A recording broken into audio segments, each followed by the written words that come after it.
It's Bitcoin, y'all. I'm your host, Zoom Out. I'm going to talk about risk today to the Bitcoin network as a whole.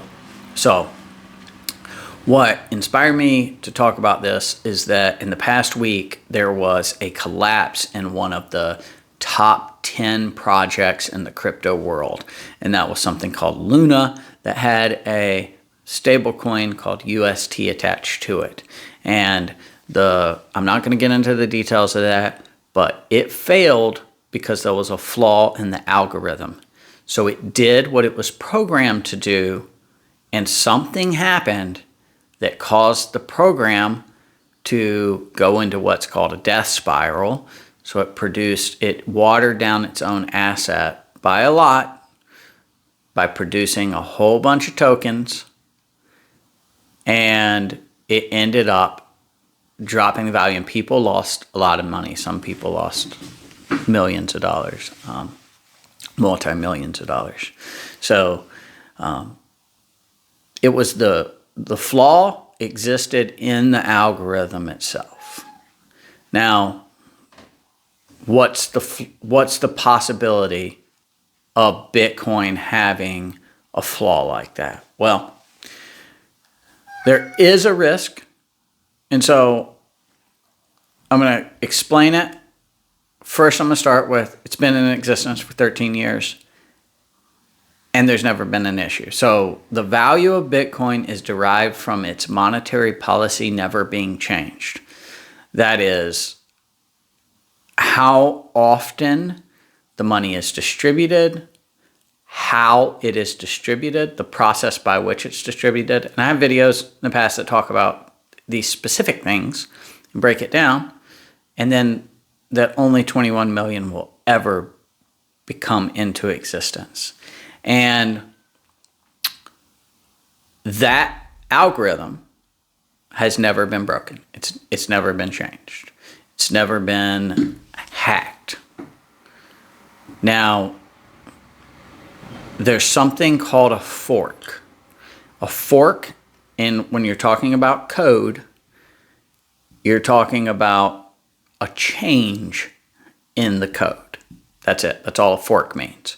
And then you talk about a hard fork and a soft fork. A hard fork would mean that you changed the underlying main part of the code. In other words, for Bitcoin, it means that you actually change the monetary policy. It's either going to change how many Bitcoin will ever be created, or it would change how often it's distributed, or it would change the means by which it's distributed.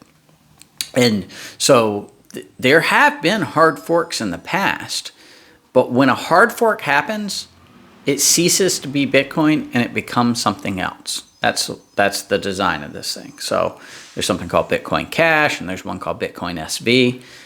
And what you saw was those quickly drop in value, and Bitcoin remained strong.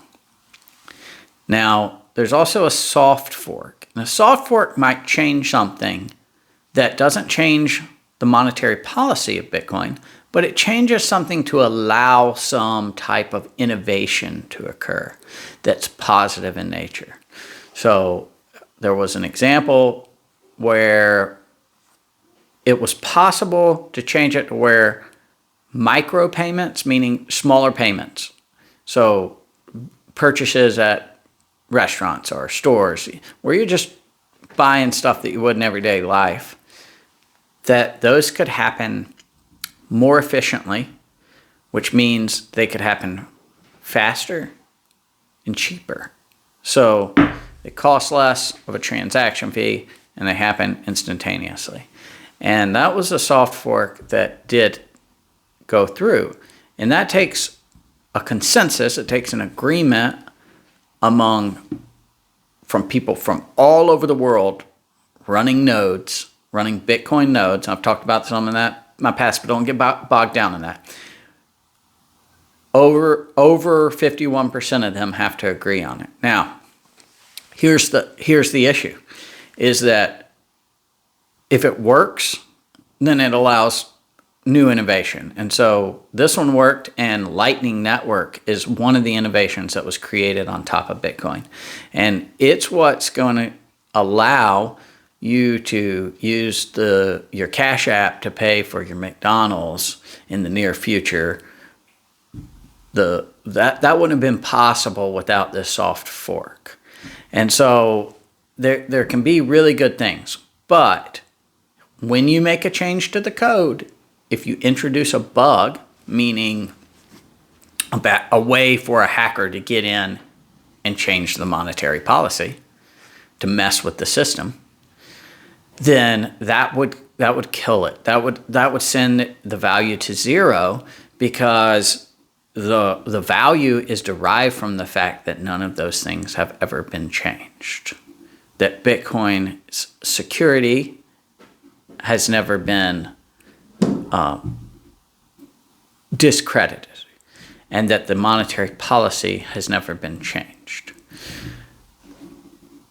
That means it takes a long time. It takes vetting of these changes. Even if the 100% of the community agreed this would be a good thing, they really have to go through and test it and make sure before they all vote on it or agree that the code will work.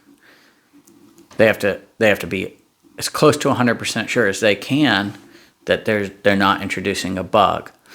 But anything's possible, and if a bug ever gets introduced, then I would predict that the value will drop very quickly, because I believe the value is derived from the fact that the monetary policy has never been changed.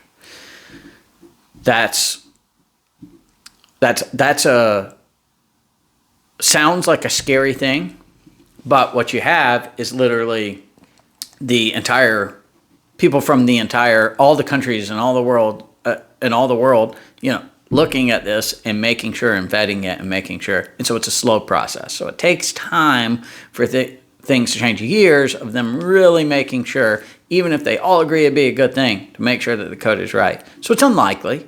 It's unlikely that it'll happen. And that's what is part of what secures Bitcoin. But that's the risk. We will need more soft forks in the future, because there will be potential for innovation on top of them.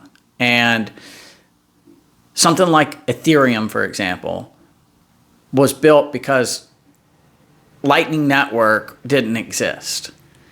And it took years for the soft fork, and so someone goes out and creates another cryptocurrency that tries to solve some of the problems that they see faster than it's going to take the community to do.